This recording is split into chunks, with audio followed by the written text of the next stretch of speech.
Have you ever asked yourself whether watching anime actually help you learn Japanese? You're not alone. In fact, 89% of Japanese learners say anime is what inspired them to start in the initial state. But here's the truth. Most don't make real progress beyond the subtitles. なんだこれ?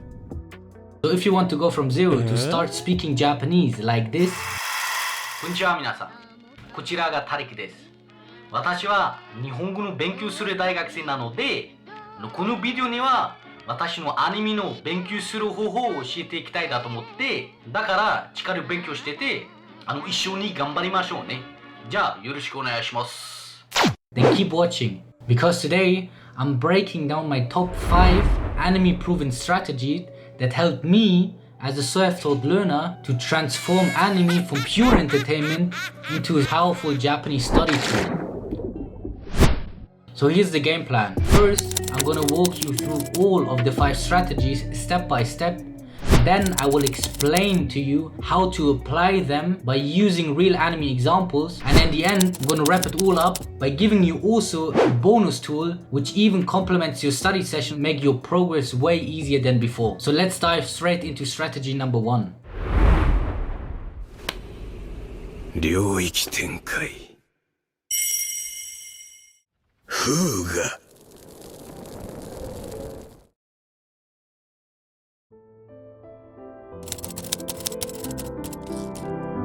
So here's what it's all about. You're not just watching anime anymore for fun, but you're trying to pick up Japanese naturally like a child. So you're still relaxed and enjoying the story, however you're tuning your ear to the Japanese sounds. And here's how to apply this strategy.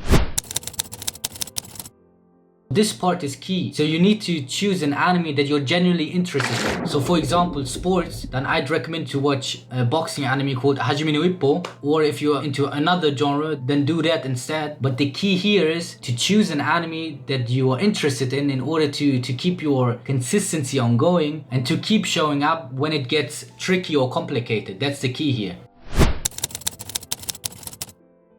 So studies have shown that using Japanese audio and Japanese subtitles together will boost your comprehension and listening skills significantly. And of course, if you're just starting out, then I'd recommend also to put some English subtitles at first. However, what I would do when also reading the English subtitles, I try to focus solely first on the Japanese audio and try to infer the meaning of the scene, for example, from context. And if you then don't know the context or you don't understand the scene, then I would glance once in a while to the English subtitles in order to get the main point or the main idea of the scene.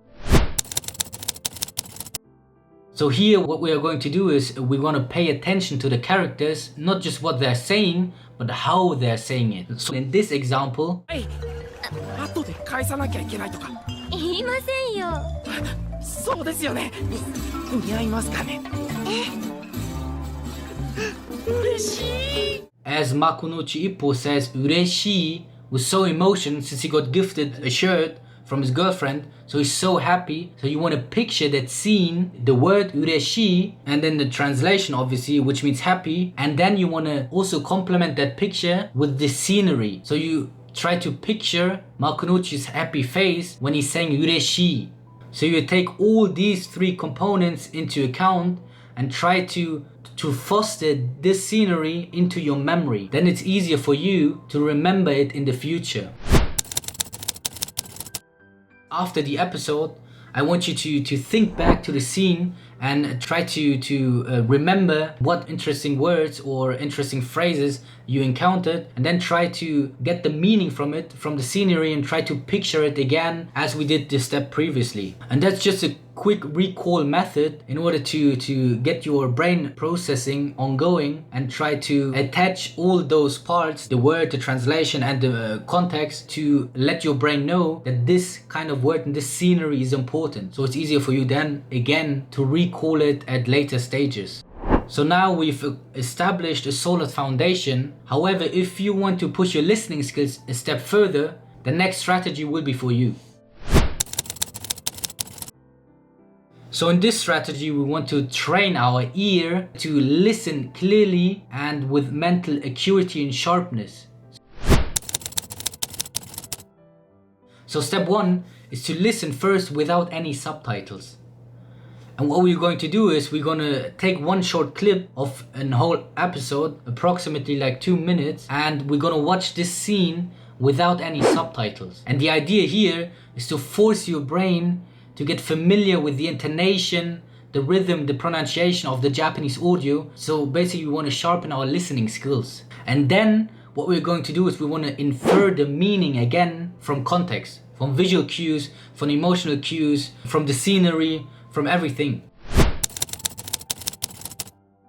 Step 2, we want to replay that same scene, but now with Japanese subtitles on. And the benefit from this is that we're listening and reading simultaneously, and therefore we have the multi-sensory reinforcement. What that means is basically that we have the audio-visual encoding into our brain, that our brain is not just listening to Japanese spoken word, but it also directly links to the Japanese subtitles. So we know how this kanji is being spoken or being pronunciated and also being written. So that's very important. In fact, research shows that audiovisual training, that this technique significantly boosts our comprehension and listening skills of that language. So it's very important to have our target language subtitles and not our mother tongue language subtitles. Here we want to pause and then we want to recap the scenery, whether we understood the scene and the context or not. And then we want to summarize the scene in our head. For example, we want to try to remember the mimicry, the gestures, and how they're speaking, which tone of voice they're speaking, which rhythm they are applying. So it's very important to be very specific in this case in order to get all of the informations and being able to actively recall the informations. What active recall is doing is it fosters that scene into our memory. And then we have step 4 is basically to review vocabulary, that we are going through Japanese subtitles and especially specific kanjis which we are interested in order to understand them basically. And we want to write them down and want to save them for later review. Why this strategy all works is basically that you are improving your listening skills. You're going to sharpen your listening skills. Next step was that we are reading the subtitles along with the hearing and listening to the Japanese spoken words. And that's very important, that you are getting that multi-sensory reinforcement, which also helps you to not only comprehend more but also to retain more. Then we have the comprehension, which forces your brain processing the language actively. So that's also one part of active recall. Because of your own brain, try to reproduce the scene and try to foster the scene and then also the understanding of the scene. And once we are catching those words, the meaning of the words, it's basically our goal to lock them in for good. And that's what we're going to talk about in the next strategy. So now we've been watching, listening, and even testing ourselves. But here's the question: how do we actually remember those words and phrases we are hearing? So this strategy is basically about our favorite anime, which we are turning into our personal dictionary. And then we want to make sure that we remember all of these words for good. So here are our tactical steps. So whenever we hear something new or interesting to us, then we want to pause the clip, then we want to write these phrases or words down. For example, in this case, Hajime no Ippo, we're gonna hear one of the side characters, Ichiro Miyata-kun, he's saying something like this.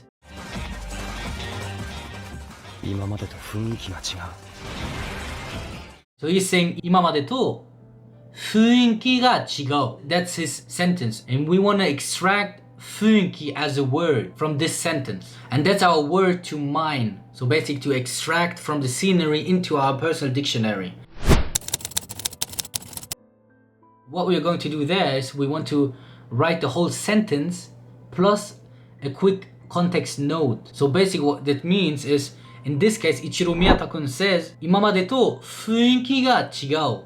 雰囲気 is the word to extract. We don't want to just write 雰囲気 down, but we want to take the whole sentence. So we're going to write down 今までと雰囲気が違う. And then we're going to attach a small context note. And for example, in this case, the context note would be something like this. Ichiro Miyata-kun says this during a boxing match, referring to his opponent's mental shift into mental sharpness. So basically inferring that his opponent was previously not that mental sharp. He wasn't that focused onto the match, but now he was doing his mental shift into mental acuity and sharpness.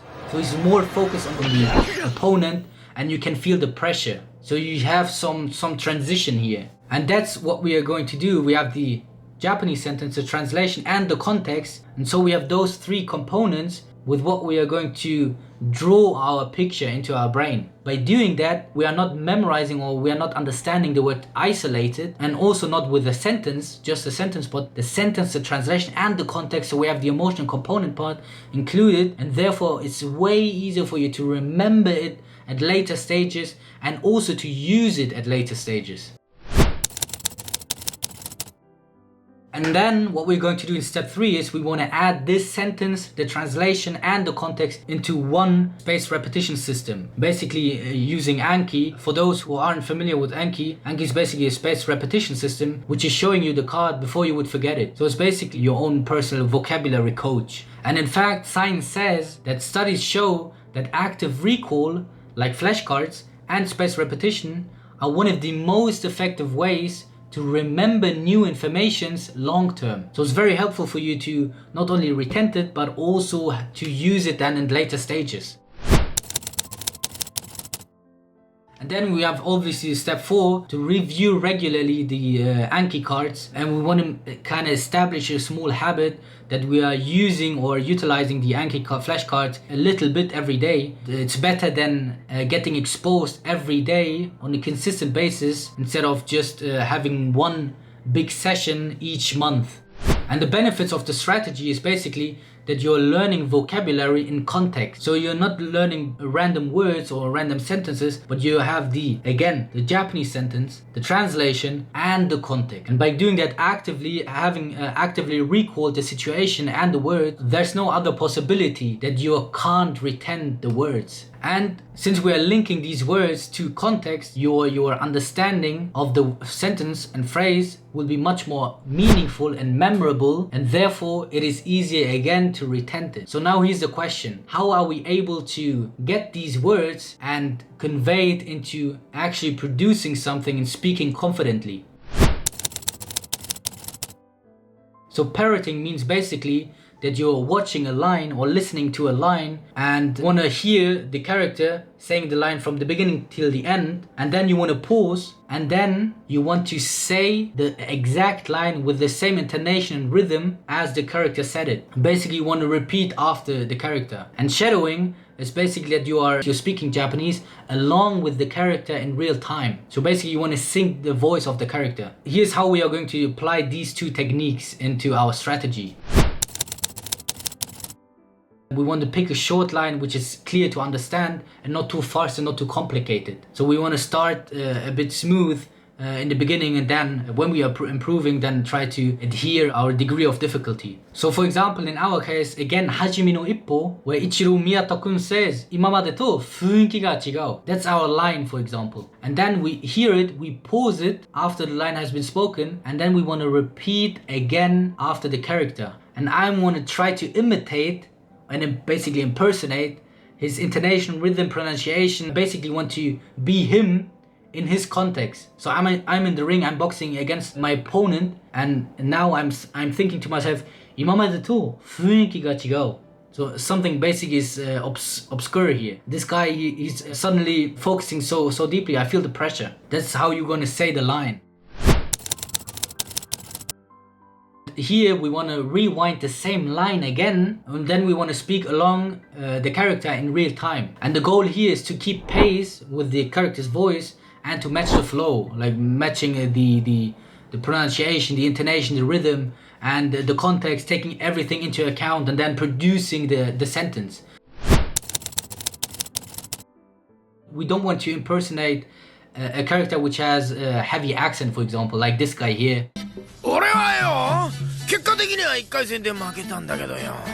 It's way too not too natural, since we have the goal not just understand Japanese, but also to speak Japanese naturally in the future with actual Japanese persons. If you impersonate like his accent, you get, I think, weird looks So I think the first stage is to get a person to impersonate which has a normal accent. When you're talking with him on the streets, it could be a normal Japanese person. That's the goal here.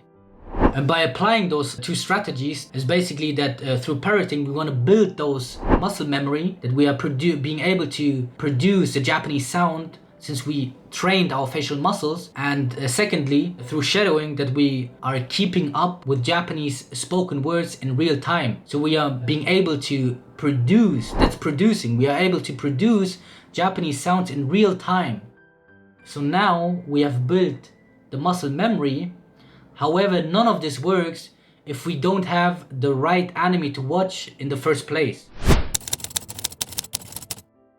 So we now know from the beginning of the video that we want to choose and search for an anime that we're genuinely interested in, since we want to be consistent even when it gets complicated and tricky. The goal here is to find the sweet spot. Basically what language experts say is that you need to understand 90 to 95% of what's happening in an episode. You need to get the main understanding or the main gist of the scene of the episode in this case. And when it's too hard, you easily get frustrated and you won't do any progress. If it's too easy, then you won't learn anything new. Come on, man! That's too easy! So you need to find the sweet spot. As Stephen Krashen, one of the major proponent of the approach of comprehensible input, says that the real magic zone is when you're hitting that sweet spot, since it actually helps you to improve and helps you to get to the stage of real Japanese language growth. Step 1 is to check your level. So we want to first be clear at which stage of our language learning progress are we. And how we're going to try it is basically that you are, for example, just take one anime, in our case Hajime no Ippo. We take one episode, we're going to watch the whole episode, then we want to ask ourselves, did I understand the main idea of this episode? And when I get like 90 to 95%, even if I miss some words, that's our progress. However, you need to understand like 90 to 95%, as Stephen Krashen explains. The goal here is to be consistent in order to get the results at later stages. It's not just having 1-2 hour sessions each month that's not gonna make it. You need to have daily exposure, even if it's 15 to 30 minutes a day. You're gonna rewire your brain into think in Japanese, understand Japanese, and also then produce Japanese. And when we actually adhere to these rules, as Stephen Krashen explains, then we are not just engaging in a focused manner, but we're actually processing Japanese. We are letting to get our brain being soaked in with Japanese, to getting familiar with Japanese listening, hearing, the words, the writing system, everything. So now you've built a strong foundation with those 5 strategies. There's one more bonus tool which I want to show you, since it makes this whole language learning process even way more effective and easier. One of the biggest frustrations for anime learners is basically that most streaming platforms don't provide Japanese subtitles. And there is a smarter way to get both worlds together, so Japanese audio and Japanese subtitles. The tool is basically called Language Reactor. So Language Reactor is basically a free Chrome extension that adds dual subtitles, so English and Japanese, and you have the ability to instant dictionary lookups to Netflix or YouTube. So that's very important to understand, that the Language Reactor only is being applicable to YouTube or Netflix. And I'm going to show you how this Language Reactor tool is being implemented now. So step 1 is basically to install Language Reactor. Just search in Google, search for Language Reactor, and then press download.